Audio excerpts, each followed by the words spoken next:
Today, we are diving deep into an absolutely epic saga of brotherhood, betrayal, and a divine showdown that was literally 20 years in the making. This is the story of Jacob versus Esau. Okay, you can just feel the rage in those words, can't you? This is where we begin. We have two brothers on a collision course, and a family grudge that's been simmering for 2 decades is about to explode into all-out war. Now, our story kicks off with what looks like a moment of peace. Jacob, who's now 97 years old, is finally parting ways with his father-in-law, Laban. But don't be fooled by this calm exterior, because this peaceful separation is the spark that's about to ignite a massive fire.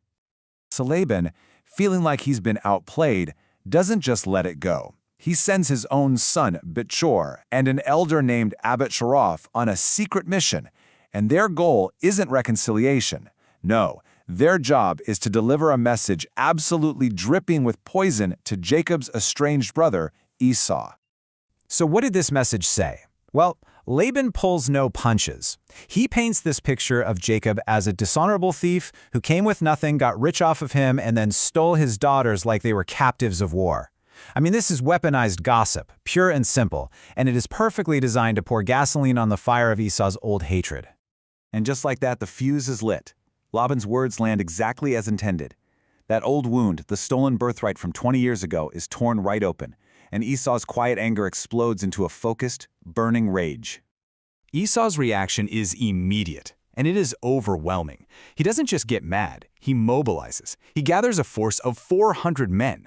Now let that sink in. This isn't just a threat, this is a declaration of war.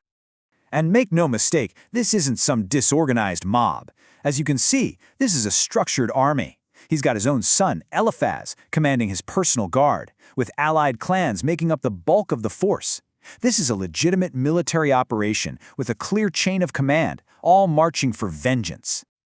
But while one brother is marching for war, their mother, Rebekah, makes a desperate play. She gets wind of the plan and sends 72 of her own servants in a frantic race against time to warn Jacob of the storm that's heading right for him.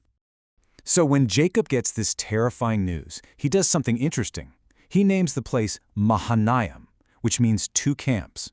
And in that moment, he has no idea just how prophetic that name is about to become. He thinks he's just talking about his own camp, but there's another camp he can't even see.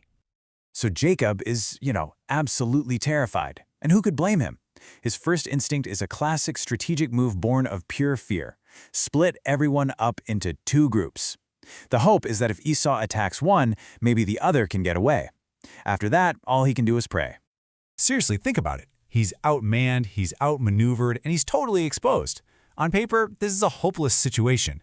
But this is where the story takes a turn that no one, especially not Jacob or Esau, could have ever seen coming.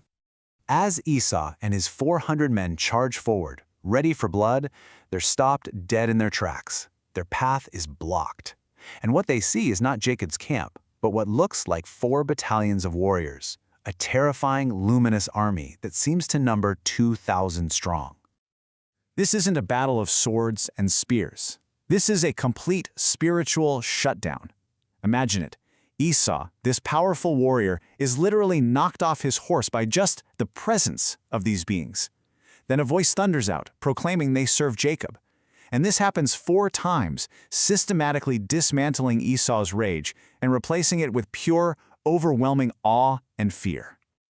Okay, so get this. While Esau's army is being supernaturally humbled, Jacob is going through his own intense one-on-one divine struggle.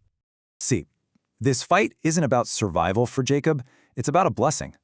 He physically clings to this radiant figure all night, refusing to let go, and in the struggle, his hip is dislocated. He leaves with a limp, a permanent physical mark of this profound spiritual turning point. He goes into that night as Jacob, the supplanter, the guy who's always scheming and running. He comes out of it physically broken, but spiritually remade, with a new name, Israel, which means one who prevails with God. It's a total reinvention of his identity. And he names that spot Peniel, which means face of God. Why? Because as he says, I have seen God face to face, and my life was spared. He marks this moment where he came into direct contact with the divine and lived to see the morning. All right, so now the two brothers are finally going to meet. But everything, and I mean everything about the power dynamics, the vengeance, the fear, has been completely flipped on its head. So Jacob, now Israel, limps toward his brother. He doesn't walk up with pride or defiance. No, he bows to the ground. Not once, but 7 times. This is a man who's been humbled, not by fear of his brother, but by his encounter with God. And Esau, the man who brought an army to kill his brother, he is still shaken from his own encounter.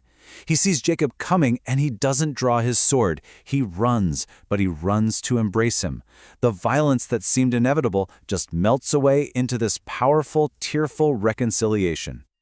Remember all those gifts Jacob sent ahead as a desperate plea for mercy? Well, they're not a bribe anymore. Now they're a genuine offering of restored brotherhood. And Esau, a changed and humbled man himself, accepts them. So when you look at the whole story, it's pretty incredible. You have a grudge that literally builds an army, a path that's set for total destruction. And then something intervenes. It really leaves us with a huge question to think about. When hatred is that powerful, what kind of power does it take to turn a battlefield into an embrace?